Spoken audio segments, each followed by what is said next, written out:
ខ្ញុំបាទម៉ៃគុណមករាស្វាគមន៍មកកាន់កម្មវិធីវេទិកាហិរញ្ញវត្ថុឬ Financial Talk អរលោកស្រីអ្នកនាងកញ្ញាជាទីមេត្រីវេទិកាហិរញ្ញវត្ថុគឺជាកម្មវិធីថ្មីមួយដែលជាកិច្ចសហការរវាងសារព័ត៌មាន Digital កម្ពុជាថ្មីជាមួយនឹងសមាគម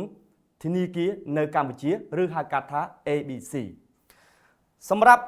កិច្ចពិភាក្សាដំបូងរបស់យើងនៅក្នុងវេទិកាហិរញ្ញវត្ថុនេះគឺនិយាយអំពីការផ្ដល់អំណាចដល់ស្ត្រីតាមរយៈការអប់រំហិរញ្ញវត្ថុ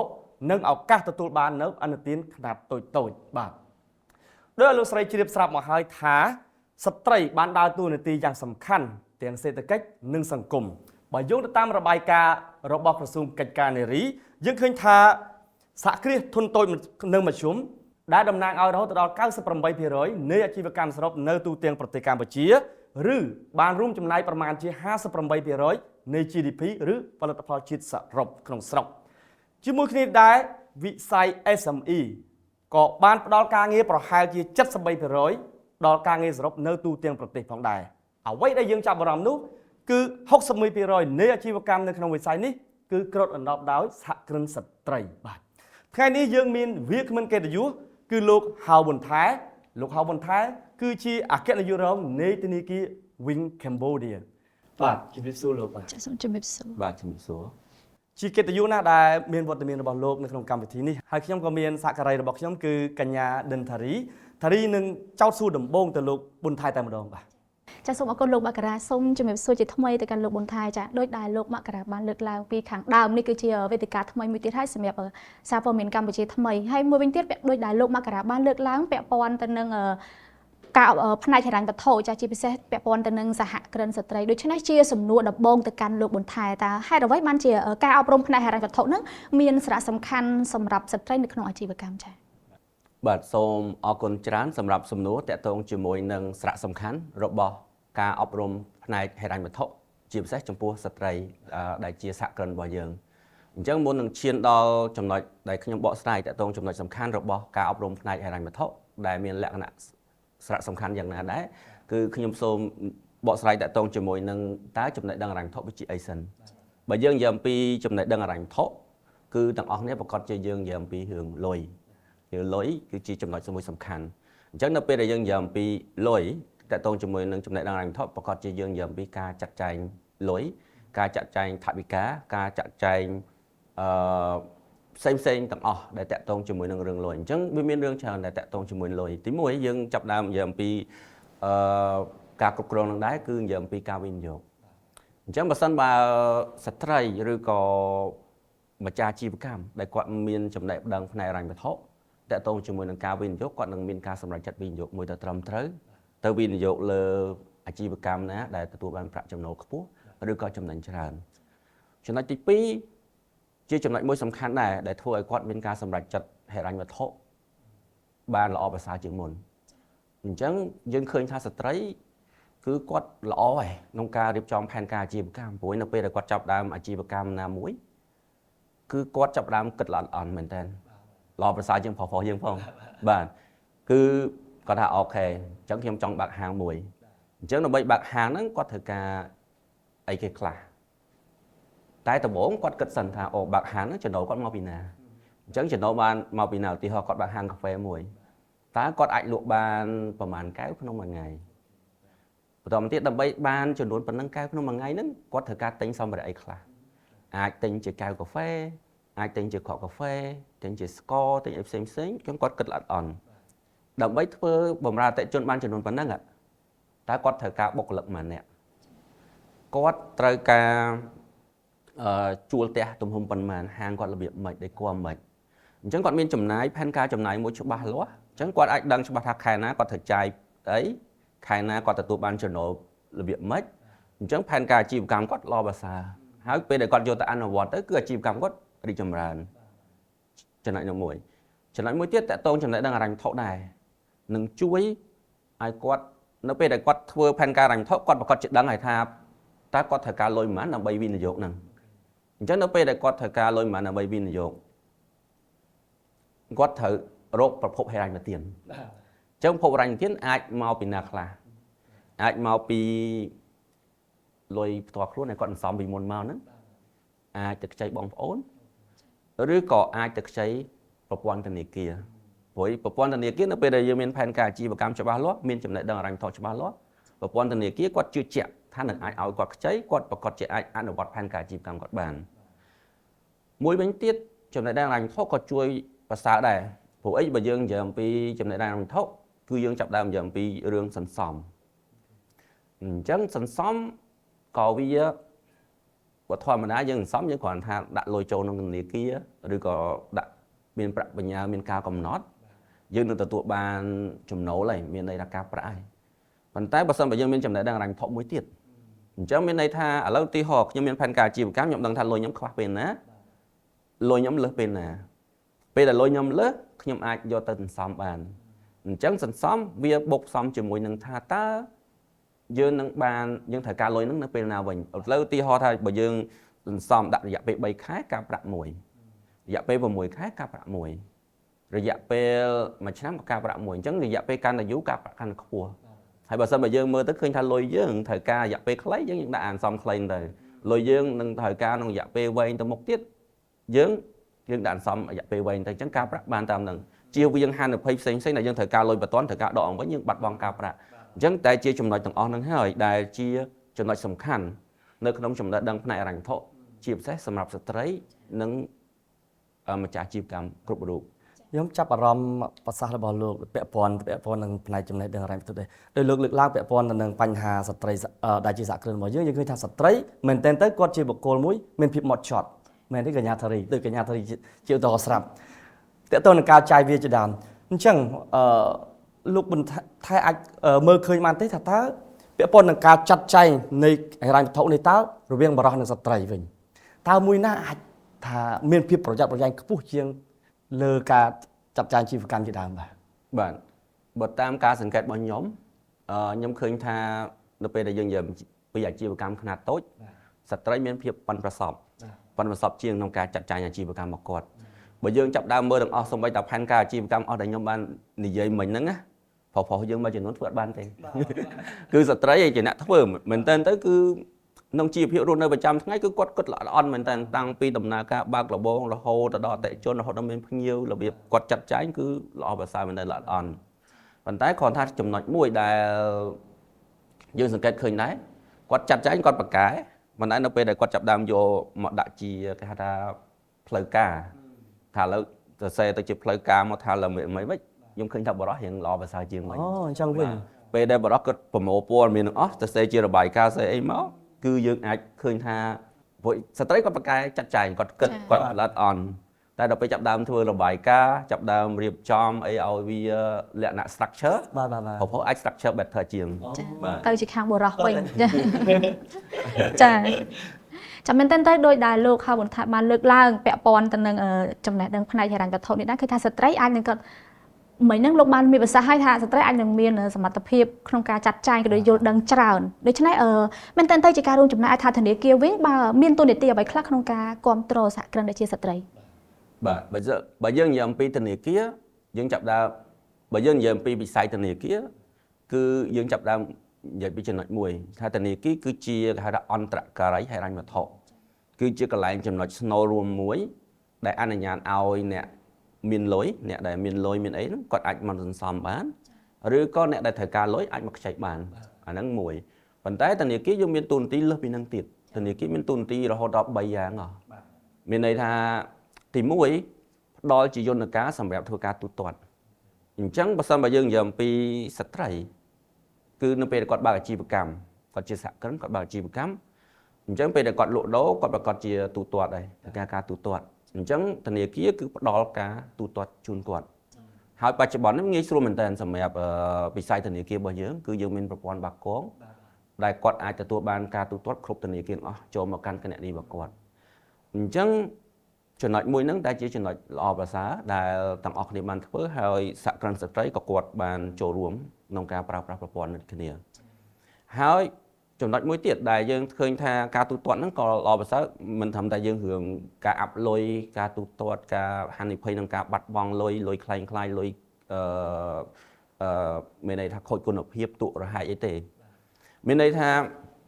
យើងអាចចូលរួមមួយទៀតមានន័យថាការកត់ត្រា ចំណូលចំណាយរបស់គាត់ហ្នឹងក៏អាចបានល្អប្រសើរដែរព្រោះនៅលើប្រព័ន្ធធនាគារជាអ្នកកត់ត្រាជូនគាត់អត់មិនត្រូវការពេលណាគាត់អាចយករបាយការណ៍account statement របស់គាត់ហ្នឹងយកមកមើលបានបាទ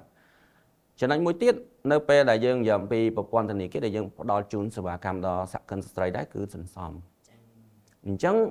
នៅពេលដែលគាត់មានលុយនៅក្នុងកង់របស់គាត់អាចដកមួយផ្នែកទៅសន្សំទុកបានទទួលបានការប្រាក់ហើយពេលណាគាត់ត្រូវការលុយគាត់អាចដកវិញបានភ្លាមប្រព័ន្ធបច្ចេកវិទ្យាយើងទៅនៅព្រោះយើងប្រើ digital មានន័យថាស្អីយើងគ្រាន់តែ one click យើងអាចដកលុយមកប្រើបានហើយយើងអាចបានទទួលការប្រាក់ទៀតអញ្ចឹងបើគាត់មានផែនការអាជីវកម្មច្បាស់លាស់គាត់គ្រប់គ្រងហិរញ្ញវត្ថុគាត់បានល្អគាត់អាចដកមកចំណែកហ្នឹងយកទៅសន្សំទៅវាបានជាចំណូលចំណែកជាចំណូលរបស់គាត់មកវិញមួយទៀតនៅពេលដែលគាត់យើងនិយាយអំពីទូនទីបទធនាគារដែរអញ្ចឹងប្រកាសជាគាត់ត្រូវការកម្ចីហើយពេលខ្លះគាត់ប្រតិបត្តិការគាត់ត្រូវការដើមទុនត្រូវការទុនហៅទុនបង្វិលអញ្ចឹងទុនបង្វិលពេលខ្លះយើងត្រូវការភ្លាមបន្ទាន់ត្រូវការបើកប្រាក់ខែបុគ្គលិកជួនកាលត្រូវការបើកប្រាក់ខែបុគ្គលិកចុងខែហ្នឹងសិនរងចាំមកអតិជនទូទាត់ឲ្យគាត់បានរយៈពេល30ថ្ងៃទៀតឬក៏15ថ្ងៃទៀតអញ្ចឹងធនាគារអាចផ្ដល់ជាកម្ចីភ្លាមជូនគាត់បានអាហ្នឹងដែលជាចំណុចមួយសំខាន់ដែលយើងអាចជួយគ្រប់គ្រងដល់ស្ត្រីទាំងអស់គ្នានោះចាជាសហគ្រិនស្ត្រីបានចាឃើញថាតាមរយៈការលើកឡើងរបស់លោកវិស័យធនាគារគឺបានចូលរួមជាច្រើនក្នុងការគ្រប់គ្រងទៅដល់សហគ្រិនស្ត្រីដូច្នេះ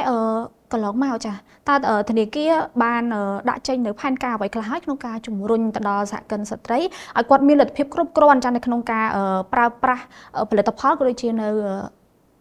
សេវាហិរញ្ញវត្ថុនានាចាបាទសម្រាប់ធនាគារវិញគឺយើងបានបង្កើតឡើងគឺរយៈពេល17ឆ្នាំមកហើយអញ្ចឹងវាជាដំណើរការមួយដ៏វែងឆ្ងាយហើយយើងយកវិស័យ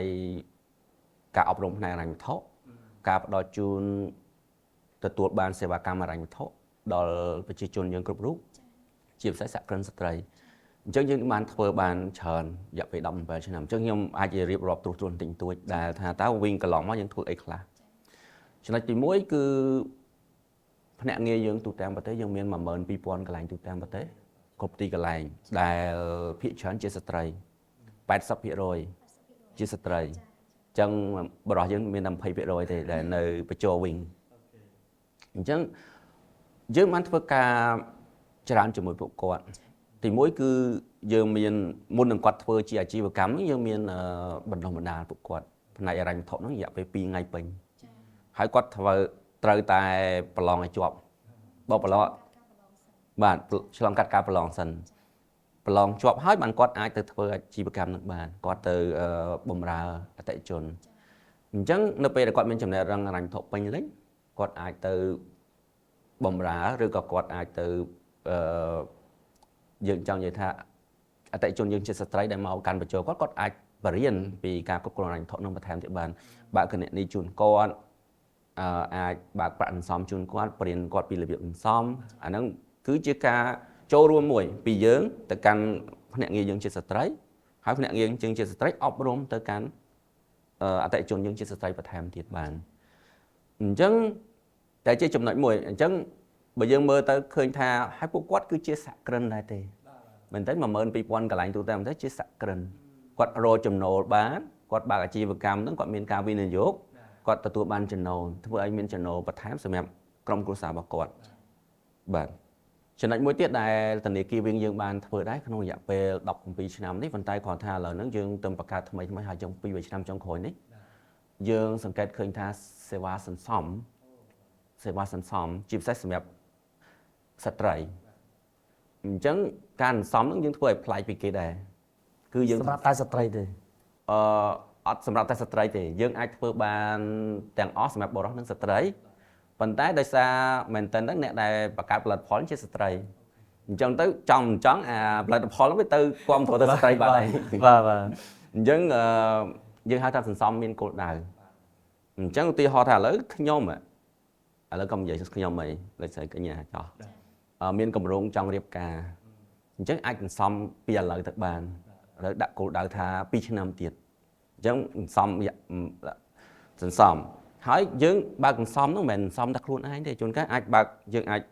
អនុញ្ញាតឲ្យសន្សំជាក្រុមបានអញ្ចឹងមានដៃគូ2នាក់ទៅ យើងសំដើម្បី គូតដឹងទៅថារៀន គូដឹងសំរៀបការមួយគ្នាបានថា2ឆ្នាំទៀតរៀបការ បាទបាទ អញ្ចឹងដាក់មួយខែ100ឬក៏200រយៈពេល2ឆ្នាំទៅយើងអាចនឹងគ្រប់ដើម្បីរៀបការបានឧទាហរណ៍អាហ្នឹងចំណុចមួយសន្សំមួយទៀតគាត់មានគោលដៅអញ្ចឹងមានគោលដៅយើងឲ្យដាក់គោលដៅច្រើននៅក្នុងហ្នឹងអាចជាគោលដៅយើងចង់និយាយថាស្ត្រីចំការគាត់មានផ្ទៃពោះអញ្ចឹងគាត់ដាក់គោលដៅគាត់ថាអូខេ10ខែ9ខែទៀតគាត់ត្រូវឆ្លងទលេអញ្ចឹងគាត់សន្សំវាឥឡូវទៅអញ្ចឹងដល់ពេលហ្នឹងគាត់អាចដកលុយហ្នឹងយកទៅដើម្បីចំណាយនឹងបានហើយសន្សំមានច្រើនមានន័យថាតាំងពីយើងមានចង់ទិញផ្ទះចង់ទិញឡានចង់ទិញអីផ្សេងអញ្ចឹងនៅក្នុងធនាគារវិញយើងផ្ដល់បែបអញ្ចឹងមានន័យថាសន្សំមានគោលដៅធ្វើឲ្យយើងឃើញគោលដៅយើងវាកាន់តែគៀកទៅហើយយើងអាចមើលមាននៅក្នុង app យើងហ្នឹងយើងអាចមើលបានគ្រប់ពេលវេលាថាគោលដៅយើងចិត្តដល់នៅយកធ្វើឲ្យអាការតាំងចិត្តការធ្វើហ្នឹងវាកាន់តែពុះ control ដើម្បីទៅទទួលបានគោលដៅរបស់យើងហ្នឹង សន្សំហ្នឹងល្អដែរក៏ប៉ុន្តែខ្ញុំចង់ដឹងថាតើការសន្សំតាមគោលដៅដែលលោកលើកឡើងនេះថាតើមានជាផ្ដល់ជាការប្រាក់ឬក៏មានការកំណត់អីច្បាស់លាស់ទេលោកតែគាត់អាចដកប្រាក់តតែពេលនោះកំណត់តែម្ដងដកប្រាក់បានឬក៏យ៉ាងណា បាទសំណួរល្អដែលអតិជនភាគច្រើនគាត់ក៏សួរដែរអញ្ចឹងនៅពេលដែលយើងនិយាយអំពីការសន្សំនោះគឺយើងផ្ដល់ការប្រាក់ខ្ពស់ជាងសន្សំទូទៅបាទគឺសន្សំមានការប្រាក់ខ្ពស់ដោយសារយើងឲ្យការប្រាក់នឹងហើយសួរថាតើតើការកំណត់វិញរបៀបម៉េចអញ្ចឹងវាអាស្រ័យលើគោលដៅដូចខ្ញុំបញ្ជាក់ជូនមិញអញ្ចឹងបើសិនបើយើងមានគោលដៅថារៀបការ2ឆ្នាំទៀតអញ្ចឹងយើងដាក់2ឆ្នាំហ្នឹងគឺជាគោលដៅរបស់យើងទៅហើយយើងសន្សំដាក់ហើយយើងហៅថាយើងមានភាពបត់បែនបើសិនបើយើងចង់ថាអូខេខ្ញុំចង់ដាក់សន្សំកាត់លុយប្រចាំថ្ងៃក៏អាចធ្វើបានប្រចាំខែក៏អាចធ្វើបានប្រចាំត្រីមាសក៏អាចធ្វើបានប្រចាំឆ្នាំអាចធ្វើបាន មានភាពងាយស្រួលហើយផ្ដល់ផលចំណេញថែមទៀត បាទអញ្ចឹងមានន័យថាជួនកាលយើងពិបាកដែរថាអូខេបើសន្សំរាល់ថ្ងៃយើងទៅកាន់ធនាគាររាល់ថ្ងៃវាពិបាកតែអានេះលើ app យើងទេ អូនៅលើ app កាន់តែងាយស្រួលទៀត លើ app យើងកាន់តែងាយស្រួលឬក៏យើងអត់ទាន់មាន app យើងអាចទៅកាន់ភ្នាក់ងាររបស់យើងភ្នាក់ងាររបស់យើង 12000 កន្លែងទូទាំងប្រទេសអញ្ចឹងគាត់អាចបរៀននៅនឹងបានរបៀបធ្វើនឹងបាទអញ្ចឹងបើយើងនិយាយអំពីផលិតផលរបស់ដែលយើងធ្វើសម្រាប់គាំពារដល់ស្ត្រីជាសហគ្រិនស្ត្រីគឺមានចំណុចច្រើនហើយចំណុចមួយទៀតដែលខ្ញុំចង់បញ្ជាក់ដែរដោយសារគាត់គឺជាសហគ្រិនអញ្ចឹងគាត់បើកអញ្ចឹងយើងផ្ដល់ជា QR code ជូនគាត់អញ្ចឹង QR code គាត់អាចទទួលលុយទទួលការទូទាត់គ្រប់បណ្ដាញធនាគារទាំងអស់បានហើយគ្រប់ការទូទាត់ទាំងអស់ហ្នឹងគឺយើងចាប់ដើមអាចវិភាគប្រតិបត្តិការរបស់គាត់បានយើងអាចផ្ដល់ជូនជាកម្ចីជូនគាត់បានទៀតពេលខ្លះឧទាហរណ៍ដូចសហគ្រិនស្ត្រីយើងអញ្ចឹងជាពិសេសនៅពេលដែលចិត្តចូលឆ្នាំចិត្តអុំទូកឬក៏ចិត្តប្រជុំបិណ្ឌអញ្ចឹងគេមានកម្មវិធី promotion ពិសេសតែទិញកាន់តែច្រើនចុះតម្លៃកាន់តែច្រើនអញ្ចឹងគាត់អាចយកលុយគាត់អាចទាញយកជាប្រយោជន៍គឺអាចទទួលប្រាក់កម្ចីហៅថាទុនបង្វិលណាបាទគឺបានភ្លាមគឺបានងាយស្រួលចឹងទៀត បានភ្លាម អូបាទ យកទៅទូទាត់សម្រាប់ទិញ stock ទិញអីទុកដើម្បីគាត់លក់អញ្ចឹងគាត់អាចចំណេញគាត់អាចចំណេញបានច្រើនអញ្ចឹងកម្ចីរបស់យើងហៅថាកម្ចីធូបាទ បើយើងនិយាយពីភាសាខ្មែរកម្ចីហ្នឹងគឺ2លេខ210 210មានន័យថាម៉េចលោកសាយ មានន័យថាចំណាយពេល2នាទីគត់ក្នុងការដាក់ពាក្យស្នើសុំបាទ1នាទីដើម្បីឲ្យធនាគារអនុម័តអូខេនិង0នាទីលុយចូលក្នុងគណនីរបស់គាត់អូអស្ចារ្យណាស់បាទអញ្ចឹងគាត់ត្រូវការពេលណាគាត់បានពេលហ្នឹងបាទអញ្ចឹងនៅពេលដែលយើងចាប់តាមគិតមើលស្ត្រីឬក៏ម្ចាស់អាជីវកម្មនៅពេលដែលគាត់បើកធនាគារគាត់ត្រូវការទុនបង្វិលបាទជាការពិតបាទអញ្ចឹងពេលវេលារបស់គាត់ការទទួលបានប្រាក់កម្ចីភ្លាមហ្នឹងគឺជាចំណុចសំខាន់សម្រាប់ទាំងអស់គ្នាអូខេបាទដោយលោកបន្ថែលើកឡើងពីខាងដើមឃើញថាធនាគារបានដើរតួនាទីសំខាន់ផងដែរជាមួយនឹងការជួយជ្រោមជ្រែងសហគ្រិនស្ត្រីយើងអ្វីដែលជាចំណាប់អារម្មណ៍ជាពិសេសជាសហគ្រិនស្ត្រីទូទៅតែម្ដងថាតើគាត់មានបញ្ហាប្រឈមអ្វីខ្លះឬក៏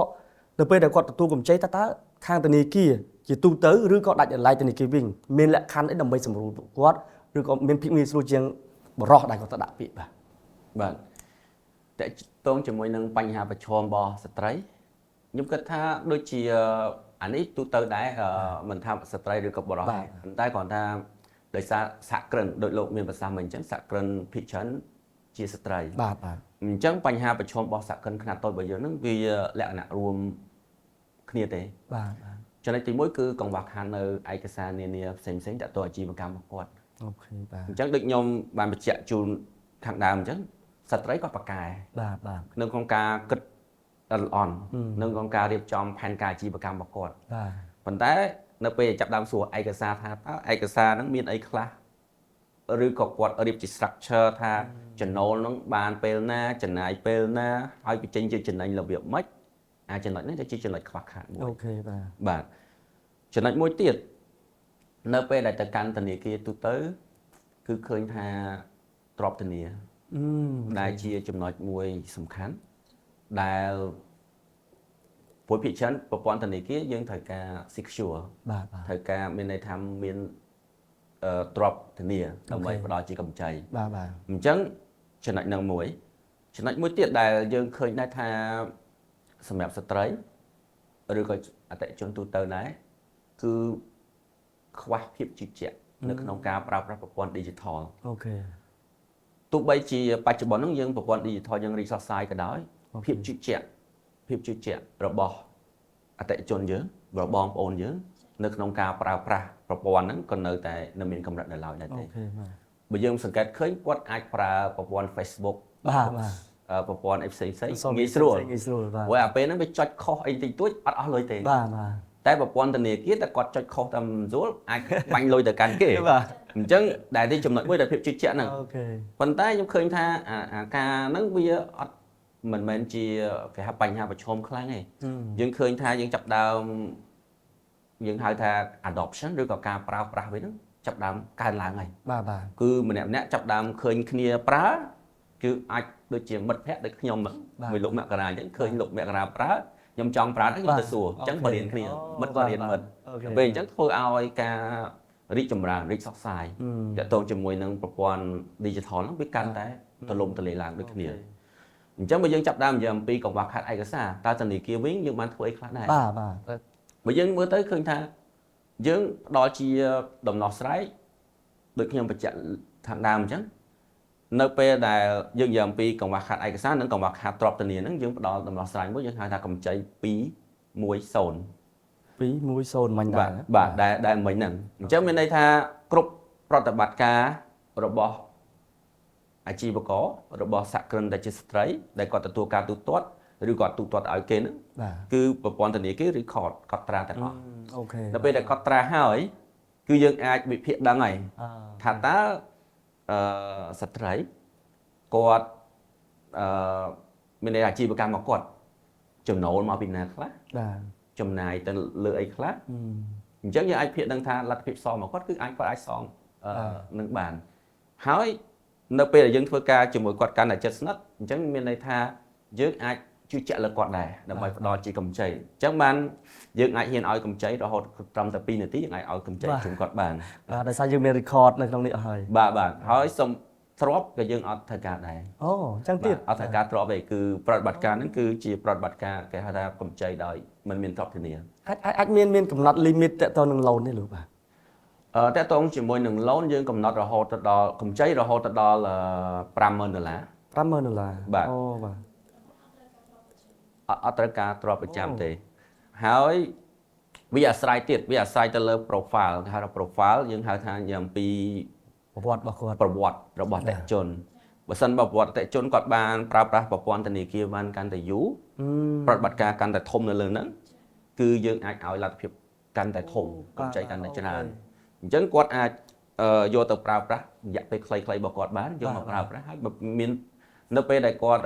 មានសាច់ប្រាក់គ្រប់គ្រាន់គាត់អាចសងត្រឡប់មកបានយើងអត់មានពិន័យទេ បាទ បាទ អរគុណច្រើនលោកប៊ុនថែមួយវិញទៀតខ្ញុំសង្កេតឃើញថាក្នុងរយៈពេលប្រហែលឆ្នាំចុងក្រោយនេះគឺធនាគារជាតិនៃកម្ពុជាក៏បានរួមសហការជាមួយនឹងសមាគមធនាគារក៏ដូចជា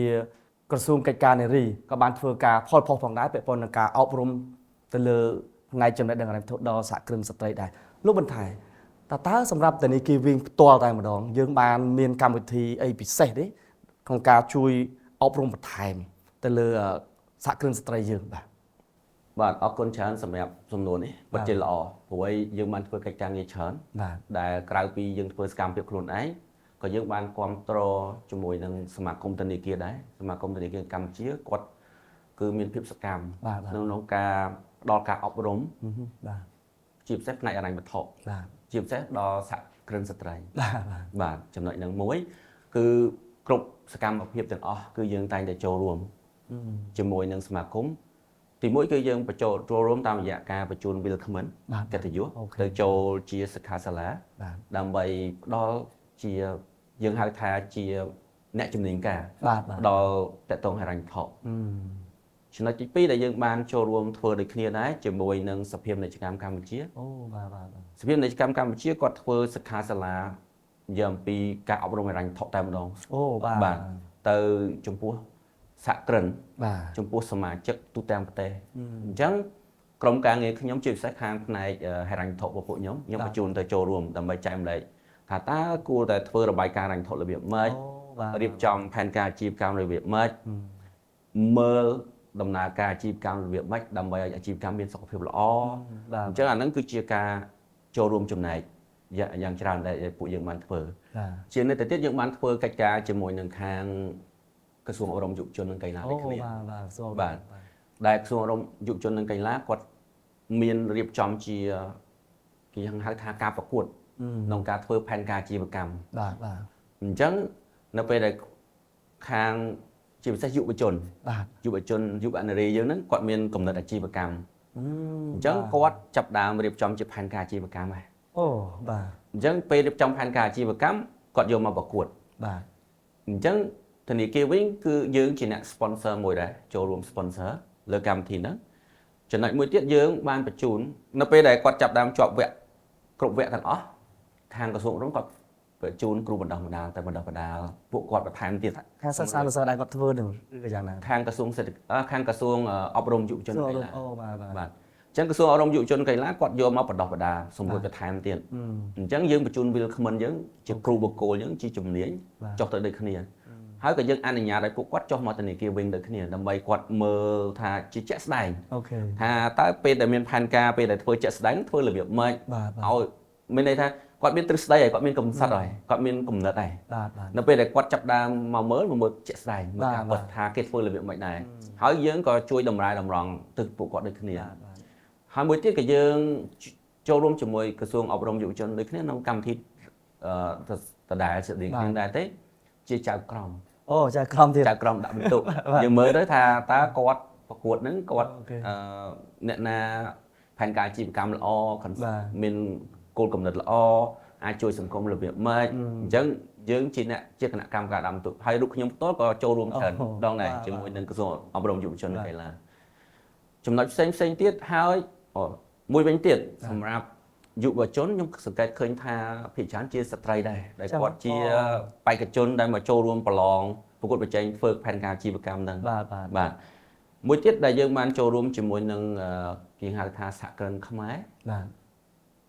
ក្នុងការចូលរួមចំណែកនៅក្នុងផ្ដល់ជាយើងហៅថាទាំងថវិកាទាំងគ្រូឧទ្ទេសទាំងពីអ្នកជំនាញដើម្បីទៅចូលបណ្ដុះបណ្ដាលដូចគ្នាបាទ ខ្ញុំចាប់អារម្មណ៍មួយដែរលោកប៊ុនថែជាពិសេសការចូលរួមរបស់ធនាគារក្នុងការផ្ដល់កម្ចីទៅដល់សហគ្រិនស្ត្រីក្នុងការបង្កើតនៅអាជីវកម្មរបស់គាត់អញ្ចឹងតើអន្តរជាតិតូចៗអាចជួយទៅដល់ស្ត្រីក្នុងការចាប់ផ្ដើមឬក៏ពង្រីកអាជីវកម្មរបស់ពួកគេយ៉ាងដូចម្តេចលោកអាចជួយលើកឧទាហរណ៍បន្ថែមត្រង់ចំណុចនេះចា៎ អរគុណច្រើនខ្ញុំគិតថានៅពេលដែលយើងនិយាយអំពីកម្ចីដែលទៅជួយគាត់តែជួយគាត់របៀបម៉េចបាទអញ្ចឹងចំណុចមួយនៅពេលដែលគាត់មានផែនការអាជីវកម្មរួចហើយគាត់ដឹងថាគាត់ត្រូវចំណាយអីខ្លះគាត់ត្រូវការដើមទុនប្រមាណអញ្ចឹងចំណុចហ្នឹងតែជាចំណុចមួយដែលធនាគារអាចនឹងចូលរួមជាមួយគាត់បានអញ្ចឹងឧទាហរណ៍ថាឥឡូវគាត់ចង់បើកហាងមួយគាត់មានលុយខ្លួនឯងតែលុយអត់គ្រប់ទេជាធម្មតាអត់ដែលមានណាគេមានលុយគ្រប់ទេគឺតែងតែខ្វះជានិច្ចអញ្ចឹងគឺគាត់អាចយកថវិការបស់គាត់ខ្លះចូលរួមនិងមានកម្ចីចូលរួមខ្លះបូកជាមួយនឹងផែនការអាជីវកម្មរបស់គាត់ទៅអញ្ចឹងជាចំណុចចាប់ដើមរបស់គាត់ចំណុចទី2ជាធម្មតានៅពេលដែលដំណើរការអាជីវកម្មដែលរួចរាល់ហើយវាតែងតែត្រូវការកែលម្អត្រូវការពង្រីក អាហ្នឹងក៏ជាចំណុចមួយដែលធនាគារអាចនឹងចូលរួមជាមួយពួកគាត់ដែរចំណុចទី3ដែលយើងមើលឃើញទៀតដែរថានៅពេលដែលដំណើរការអាជីវកម្មការគ្រប់គ្រងទុនបង្វិលក៏ជាចំណុចសំខាន់ដែរព្រោះខ្ញុំធ្លាប់បានស្រាវជ្រាវធ្លាប់បានមើលដែរផែនការអាជីវកម្មឬក៏អាជីវកម្មភាគច្រើនដែលយើងឃើញថាវាបរាជ័យហ្នឹង បាទ ភាគច្រើនដោយសារតែខ្វះការគ្រប់គ្រងទុនបង្វិល អូ មានន័យថាត្រូវការលុយ អត់ មានលុយស្ទះលុយ បាទស្ទះលុយ អត់តាន់ បាទ អញ្ចឹងបាទយើងមើលឃើញចំណុចទាំងអស់ហ្នឹងបាទយើងដាក់ចូលថាអូខេទុនបង្វិលនៅពេលដែលគាត់ធ្វើប្រតិបត្តិការត្រូវការទុនបង្វិលភ្លាមៗយើងអាចផ្ដល់ជូនគាត់ភ្លាមៗបានតែម្ដងគឺ210 210បាទ 2នាទីត្រូវការលុយ2នាទីបាន2នាទីដាក់ពាក្យស្នើសុំ1នាទីយើងអនុម័ត0នាទីគឺបានតែម្ដង បាទ បាទ មែនតើទៅលោកបន្ថែជាមួយគ្នាដែរពាក់ព័ន្ធទៅនឹងការផ្ដល់អំណាចដល់ស្ត្រីចាស់ជាមួយនឹងចំណេះដឹងផ្នែកហិរញ្ញវត្ថុតើអាចផ្ដល់នូវអត្ថប្រយោជន៍ដល់គ្រួសាររបស់ពួកគាត់ជាពិសេសជួយជំរុញទៅដល់សេដ្ឋកិច្ចនឹងក្នុងកម្រិតណាដែរចា៎ បាទអរគុណច្រើននៅពេលដែលយើងនិយាយអំពីចំណេះដឹងហិរញ្ញវត្ថុនៅពេលដែលស្ត្រីគាត់យល់ដឹងកាន់តែច្បាស់ បាទ គាត់ធ្វើទៅបានជោគជ័យអញ្ចឹងវាមានរឿងច្រើនសម្រាប់សង្គមទីមួយគឺជីវភាពគ្រួសាររបស់គាត់ហ្នឹងឯង បាទ មានន័យថានៅពេលដែលបើកដំណើរការអាជីវកម្មបានល្អចំណូលមកកាន់គ្រួសារគាត់ បាទ អាហ្នឹងចំណុចទី1ហើយ ទី1សម្រាប់ ហើយបើយើងចាប់ដើមមើលទៅលើសហគ្រិនស្ត្រីដែលយើងផ្ដល់ជូនដូចសម្រាប់ជាភ្នាក់ងារវិញរបស់យើងហ្នឹងគាត់មានចំណូលប្រចាំថ្ងៃប្រចាំខែសម្រាប់ជួយជំរុញជីវភាពគ្រួសាររបស់គាត់ បាទអាហ្នឹងចំណុចទី1ចំណុចទី2ដោយលោកមករាបានលើកឡើងខាងដើមអញ្ចឹងគឺ 60% ជាស្ត្រី បាទ ដែលជាម្ចាស់អាជីវកម្មហ្នឹងហើយអាជីវកម្មខ្នាតតូចហ្នឹងគឺជាឆ្អឹងខ្នងរបស់សេដ្ឋកិច្ចជាតិអញ្ចឹងនៅពេលដែលអាជីវកម្មខ្នាតគាត់កាន់តែរីកចម្រើនសេដ្ឋកិច្ចជាតិយើងក៏រីកចម្រើនដែរគឺកាន់តែទ្រទ្រង់មានន័យថាគាត់ជោគជ័យហើយគាត់រកស៊ីមានបានគាត់យល់ច្បាស់ពីហិរញ្ញវត្ថុគាត់មានផែនការអាជីវកម្មច្បាស់លាស់គាត់អនុវត្តទៅគាត់បានចំណេញច្រើនអញ្ចឹងវាធ្វើឲ្យសេដ្ឋកិច្ចយើងក៏រីកចម្រើនដូចគ្នាចំណុចទី3យើងចាប់ដើមនិយាយអំពីស្ថិរភាពហិរញ្ញវត្ថុសម្រាប់គ្រួសារ បាទ អញ្ចឹងនៅពេលដែលស្ត្រីគាត់មានចំណូលបន្ថែមខាងក្រុមគ្រួសារគាត់មានចំណូលបន្ថែមមកទៀតអញ្ចឹងបូកបញ្ចូលគ្នាទៅក៏ជាចំណុចមួយល្អប្រសើរសម្រាប់ស្ថិរភាពគ្រួសារនៅពេលដែលបាត់បង់ចំណូលមួយក៏នៅមានចំណូលមួយផ្សេងទៀតដើម្បីទុកដូចគ្នាចំណុចមួយទៀតដែលយើងឃើញថាដែលជាចំណុចសំខាន់ដែរយើងឃើញថាស្ត្រីគឺជាគំរូសម្រាប់កូនខ្ញុំអត់ដឹងថាទាំងអស់គ្នាជឿអត់ទេ ព្រោះក្មេងព្រោះកូនគឺយើងមើលលើម្ដាយបានជាងអញ្ចឹងបើម្ដាយគាត់គិតល្អិតអន់ទៅរឿងលុយកាក់គាត់មើលទៅលើរឿងចំណូលចំណាយគាត់ដឹងច្បាស់របៀបគ្រប់គ្រងអាជីវកម្មរបស់គាត់ពីច្រើនកូននៅមួយម្ដាយទេអញ្ចឹងគាត់យល់អានឹងអញ្ចឹងគឺការអប់រំដល់ក្មេងចំនួនក្រោយដូចគ្នាអញ្ចឹងយើងសង្កេតឃើញថាមានអត្ថប្រយោជន៍ច្រើនណានៅពេលដែលស្ត្រីគាត់យល់ដឹងពីហិរញ្ញវត្ថុកាន់តែខ្លាំងគឺក្រុមគ្រួសារគាត់ក៏រីកចម្រើនសេដ្ឋកិច្ចជាតិក៏រីកចម្រើនដូចគ្នា អូខេខ្ញុំមានមួយសំណួរទៀតចង់ភ្ជាប់ទៅសំណួរធារីតែម្ដងពាក់ព័ន្ធទៅនឹងចំណេះដឹងផ្នែកហិរញ្ញវត្ថុរបស់ស្ត្រីយើងតើវាមានជាឥទ្ធិពលយ៉ាងណាទៅដល់ការទទួលបាននៅទំហំសាច់ប្រាក់ឥណទានបាទលោកបន្ថែម បាទអរគុណច្រើននៅពេលដែលចំណេះដឹងហិរញ្ញវត្ថុកាន់តែខ្ពស់ បាទ អញ្ចឹងពេលដែលចំណេះដឹងហិរញ្ញវត្ថុកាន់តែខ្ពស់ការធ្វើផែនការអាជីវកម្មគឺកាន់តែមានគុណភាព អូខេបាទ ការធ្វើផែនការអាជីវកម្មកាន់តែមានគុណភាពធ្វើឲ្យធនាគារកាន់តែជឿជាក់ អូខេបាទ នៅពេលដែលធនាគារកាន់តែជឿជាក់គឺគាត់អាចនឹងទទួលបានហិរញ្ញទានខ្ពស់ជាងមុន ពោះជាងមុនទៀត បាទហើយចំណុចមួយទៀតដែលខ្ញុំចង់លើកឡើងបន្ថែមដែរ បាទ យើងមានយើងហៅថាសាជីវកម្មធានា ឥណទានបាទ សាជីវកម្មធានាឥណទានកម្ពុជា CJCC ដែលគាត់ជាអ្នកជាអង្គភាពមួយដែលជួយសម្រួលប្រសិនបើយើងមានផែនការអាជីវកម្មច្បាស់លាស់យើងមានគោលគំនិតក្នុងការធ្វើអាជីវកម្មបានល្អគឺបើយើងអត់មានទ្រព្យធានាទេ បាទ សាជីវកម្មឥណទានកម្ពុជា CJC គាត់នឹងធានា អូបាទ គាត់នឹងធានាជូន មានមកស្ទាប់ទៀត បាទមានមកស្ទាប់ទៀតអញ្ចឹងដែលធ្វើឲ្យ ការទទួលបានរ៉ាញ់ធានកាន់តែល្អប្រសើរជាងមុនកាន់តែខ្ពស់ជាងមុន បាទ ធ្វើឲ្យធនាគារកាន់តែជឿជាក់ជាងមុនទៀតបាទ ចង់ភ្ជាប់មួយទៀតដែរដោយសារយើងដឹងហើយស្ត្រីគាត់រវល់រឿងគ្រួសារធារីអត់ទាន់មានគ្រួសារបន្តិចទៀតមានគ្រួសារហើយបើកអាជីវកម្មទៀតអញ្ចឹងបើសិនជាគាត់រវល់អញ្ចឹងតើតើលទ្ធភាពសងលោកមើលឃើញរវាងបុរសនិងស្ត្រីលទ្ធភាពសងយ៉ាងណាដែរអត្រាខូច បាទអរគុណច្រើនសម្រាប់សំណួរនៅពេលយើងនិយាយថាតើស្ត្រីហើយនឹងបុរសមួយណាមានលទ្ធភាពសងច្រើនជាង បាទ យើងអត់ទាន់មានទិន្នន័យនៅឡើយទេ អូខេបាទ ប៉ុន្តែបើតាមការសង្កេតរបស់ខ្ញុំឃើញថាស្ត្រីភាគច្រើនគឺគាត់ទទួលខុសត្រូវខ្ពស់ អូបាទ បាទនៅពេលដែលគាត់មានកាតព្វកិច្ចត្រូវសងទៅធនាគារត្រូវសងទៅគេគាត់ត្រូវតែទុកអានឹងជាគោលមួយសិនព្រោះគាត់ទទួលត្រូវខ្ពស់ បាទ គាត់ទទួលទៅគេមុនអញ្ចឹងគាត់ត្រូវ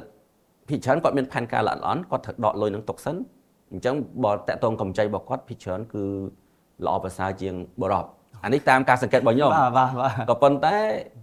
យើងអត់មានទិន្នន័យនៅឡើយ អូខេបាទ បាទ សំខាន់លោកជាធនាគាររឹកស្រាប់លោកដឹងច្បាស់ ខ្ញុំមានមួយសំណួរទៀតអាចថាជាបិទកម្មវិធីតែម្ដងជាកិច្ចបន្ទាប់ថាតើក្នុងរយៈពេលទៅមុខទៀតសម្រាប់ធនាគារវិញផ្ទាល់តែម្ដងមានផែនការយ៉ាងណាក្នុងការបន្តវគ្គបណ្ដុះបណ្ដាលជាមួយក្នុងការសហការជាមួយនឹងសមាគមធនាគារក្នុងការពង្រឹងនៅចំណេះដឹងផ្នែកហិរញ្ញវត្ថុដល់សហគ្រិនស្ត្រីដូចជាស្ត្រីទូទៅតែម្ដងបាទ បាទអរគុណច្រើនខ្ញុំតកតងជាមួយនឹង